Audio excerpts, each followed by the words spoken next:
What you're about to hear is not just another war headline. It is the kind of statement that can move oil markets, rattle militaries, and push an entire region closer to the edge in a matter of hours. On April 13th, President Donald Trump declared that Iran's navy had effectively been destroyed, saying most of its forces had been sunk and warning that any remaining Iranian fast attack boats approaching a U.S. blockade line would be wiped out immediately. Reuters reported that Trump's warning came as the United States moved forward with a maritime blockade aimed at Iranian ports, while U.S. Central Command confirmed enforcement tied to the wider Hormuz crisis. Reuters, AP, and other major outlets also reported that this escalation followed the collapse of talks and came amid a broader conflict that had already shaken shipping, diplomacy, and energy markets. The Strait of Hormuz remains one of the world's most critical oil choke points, carrying roughly a fifth of global oil and liquefied natural gas flows, which is why every new threat in these waters instantly becomes a global story. If the President of the United States says an enemy navy has been sunk to the bottom of the sea, that is not just a military message. It is psychological warfare, strategic signaling, domestic political theater, and an unmistakable warning to allies and adversaries alike. And that is why this story matters far beyond Washington and Tehran. Because the real question is not only whether Iran's conventional naval forces have been badly degraded. The deeper question is what happens after a leader says the threat is mostly gone, while still warning that the remaining pieces can be destroyed at any moment. That contradiction is where this story gets dangerous. On the surface, Trump's message sounded like total dominance. Iran's navy devastated, America in control, the blockade line drawn. But underneath that message is a far more unstable reality. Even Reuters reporting noted that the larger concern now may be Iran's smaller asymmetric maritime tools, fast attack craft, mines, submarines, and unconventional harassment tactics that can still turn a narrow waterway into a global crisis. So, let's slow this down and unpack what is really happening. Trump's statement was not delivered into a vacuum. It arrived at a moment when the United States was preparing to enforce a naval blockade connected to Iran, after diplomatic efforts had reportedly broken down. That alone is enormous. A blockade is not just a threat. A blockade is action. It means ships may be stopped, inspected, redirected, or denied passage. It means the military is no longer just posturing from a distance. It means there is now a physical line in the water, and once a line like that exists, the risk of miscalculation rises dramatically. One captain turns too close. One patrol boat misreads intent. One radar lock is interpreted as an imminent strike. One warning shot becomes a firefight. And suddenly the world is no longer debating rhetoric. It is watching a regional clash spiral in real time. Reuters described the blockade as a major military undertaking, while AP framed the atmosphere as part of a sharp escalation following failed negotiations and a fragile ceasefire environment. Now here is where the story becomes more complicated and more revealing. Trump's wording suggests overwhelming success against Iran's conventional navy. But even the same reporting that carried his warning pointed to what still remains dangerous. Small Iranian fast attack boats may not look like a major threat compared with destroyers, frigates, or submarines, but the Persian Gulf has never been a theater where only big ships matter. In these waters, speed matters. Surprise matters. Geography matters. The Gulf is narrow, tense, and packed with commercial traffic.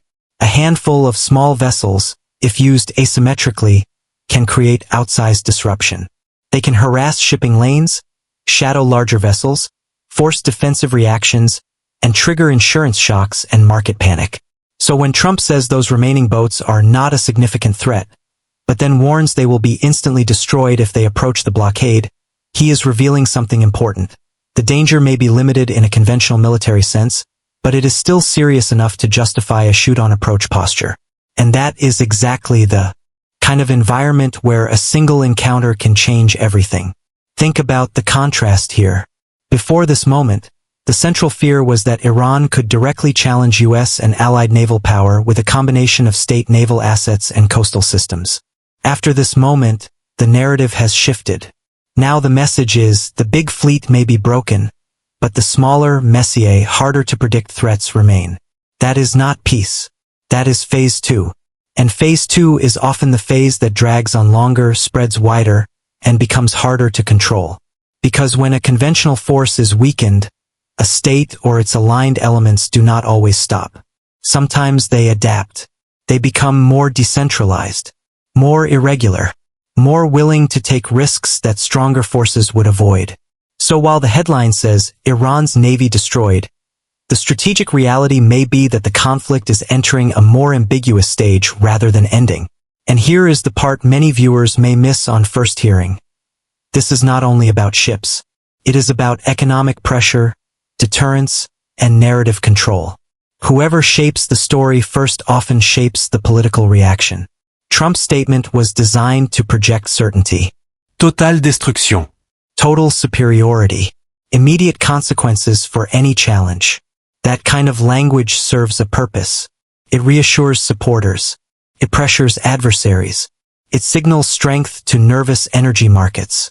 But strong language can also paint leaders into corners.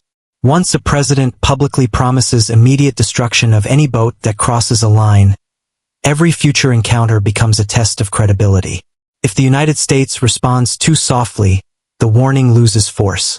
If it responds too aggressively, the crisis may widen. That is the trap of absolutist rhetoric in a volatile theater. The stronger the words, the narrower the room for flexible diplomacy later. And this is where viewers should ask a hard question. What would victory even look like here? Is the goal to reopen maritime routes? To stop Iranian revenue? To force Iran back to talks? To dismantle military capability? To impose deterrence through fear? Because each of those goals requires a different strategy. A navy can destroy ships, cannot by itself manufacture a durable political settlement. A blockade can choke pressure points. It can also inflame nationalism, harden positions, and punish global consumers through higher energy prices. Markets have already been reacting to these tensions, with major outlets reporting oil rising sharply above the $100 a barrel level after the breakdown in talks and the new U.S. action around Hormuz. That means this is no longer only a military crisis. It is a household crisis. It is a shipping crisis. It is an inflation story. It is a global supply chain story. The kind of story that ends up affecting people who could not find Hormuz on a map yesterday but may soon feel it in fuel prices and economic anxiety. But the story takes another turn when you examine the symbolism of the target itself. The Strait of Hormuz has always been more than a body of water. It is one of the most strategically loaded pieces of geography on Earth. It is where regional rivalry meets global dependency. It is where military signaling becomes instantly international. It is where a local confrontation can become a world headline in minutes because too much of the global energy system passes through too little space. That is why even partial disruption matters. It is why threats in these waters echo in stock markets, boardrooms, and ministries thousands of miles away. And it is why language like "we will immediately eliminate them" is not heard as routine toughness. It is heard as a statement made over one of the planet's most sensitive economic pressure points. Now let's talk about the human layer because that is where abstract strategy becomes real. Every military declaration creates a chain of people behind it. Sailors on patrol vessels, commanders on radio nets, merchant crews trying to move cargo through dangerous waters, insurance analysts recalculating risk, families watching breaking news and wondering whether tonight's warning becomes tomorrow's strike. Political leaders can speak in terms of fleets, deterrence, and lines of control. But those words translate into human decisions made under pressure in the dark at sea with incomplete information. One radar return. One heat signature. One fast-moving boat. One captain deciding whether to hold course, turn away, or respond. Those are the moments where history stops being a speech and becomes a consequence. AP and Reuters both placed this latest warning inside a broader climate of fragile diplomacy and heightened military alert, which means these human decisions are now unfolding inside an already compressed crisis environment. And yet, just when it looks like the story is about straightforward military dominance, a more uncomfortable question appears. If Iran's conventional navy has been so badly shattered, why is the United States still preparing for aggressive enforcement against what remains? Because damaged does not mean harmless. Broken does not mean irrelevant. And deterrence is never only about what an opponent can do at full strength.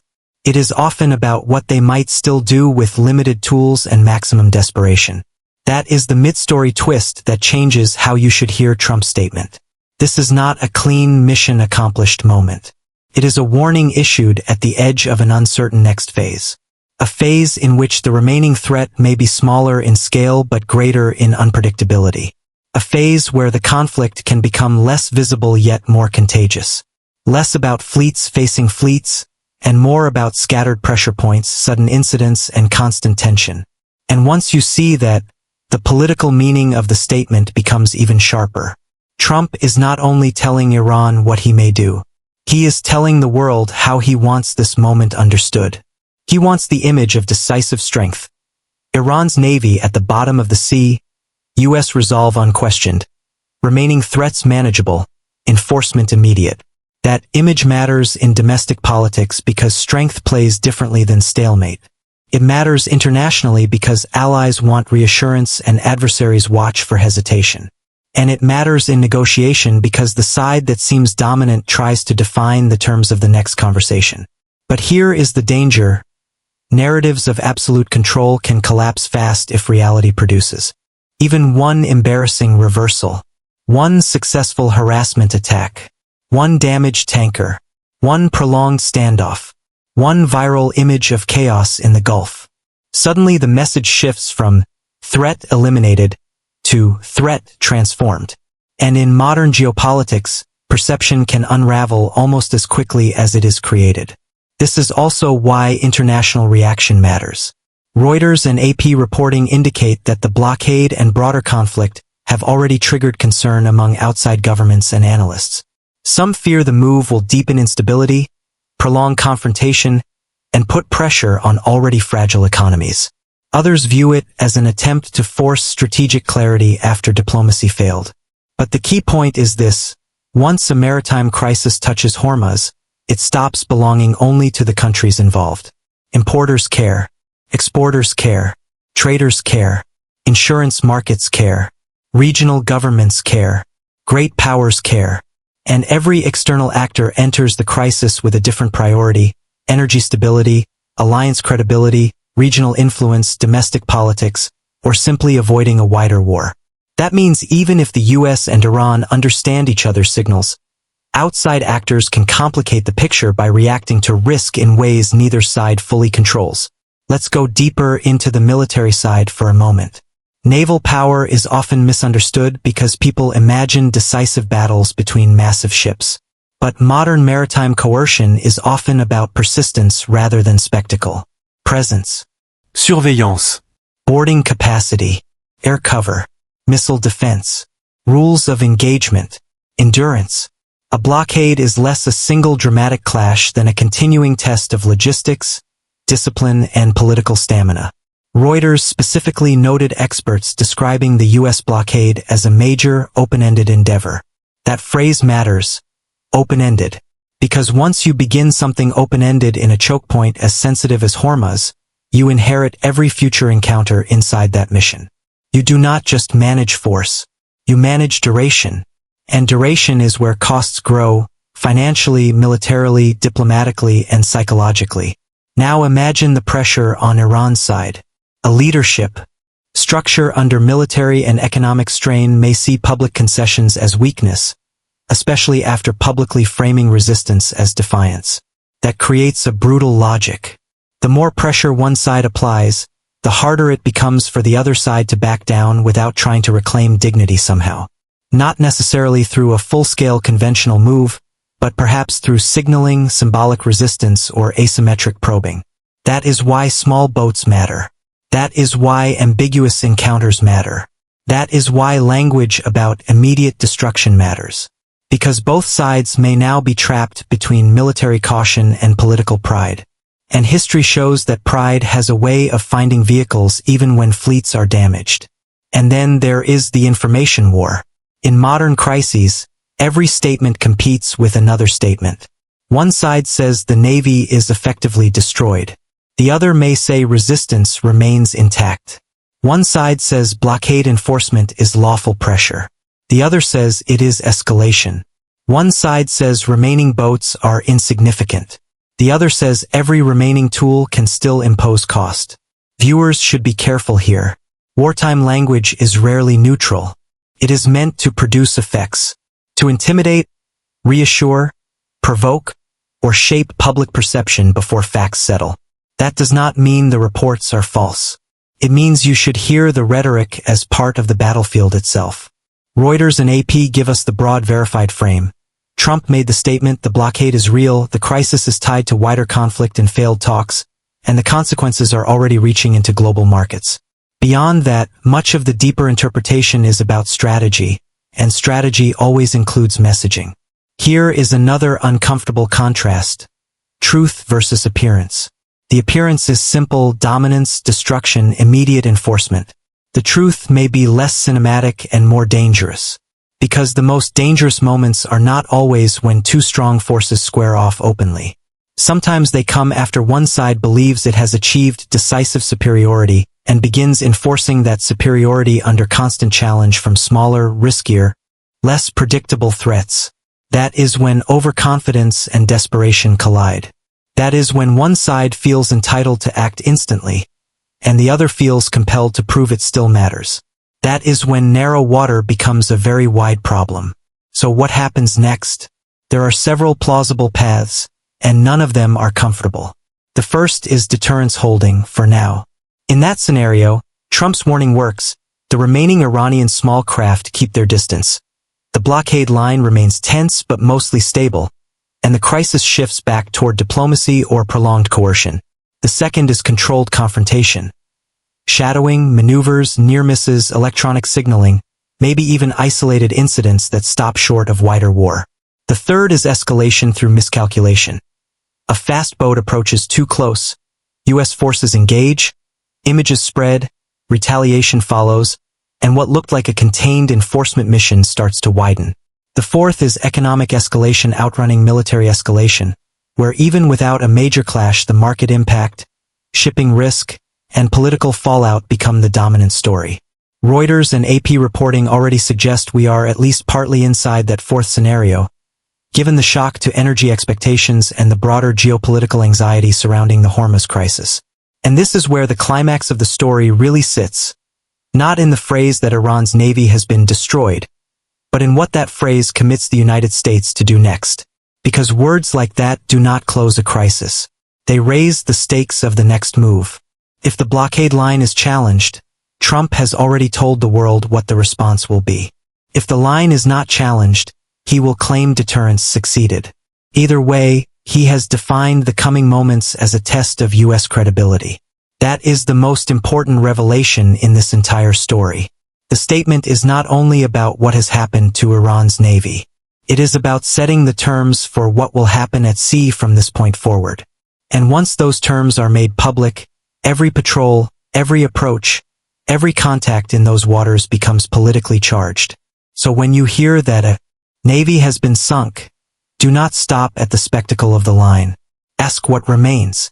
Ask what the victor now has to enforce.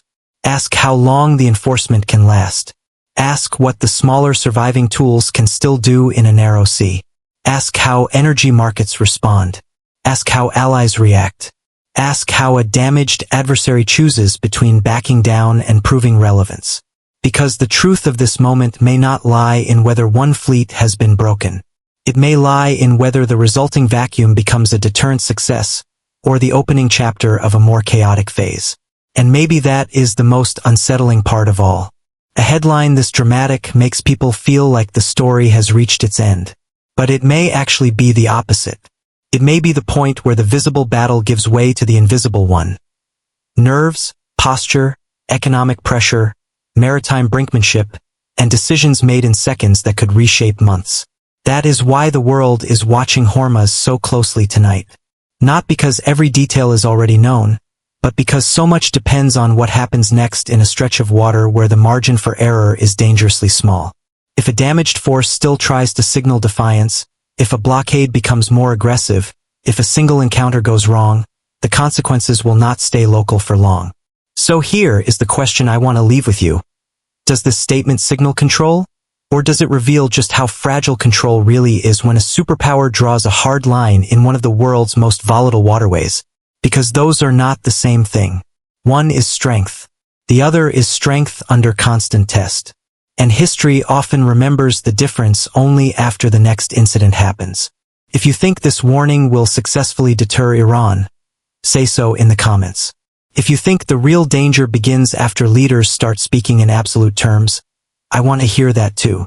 Subscribe for more deep dive world news analysis, because in stories like this, the headline is only the surface, and the truth usually reveals itself one layer at a time.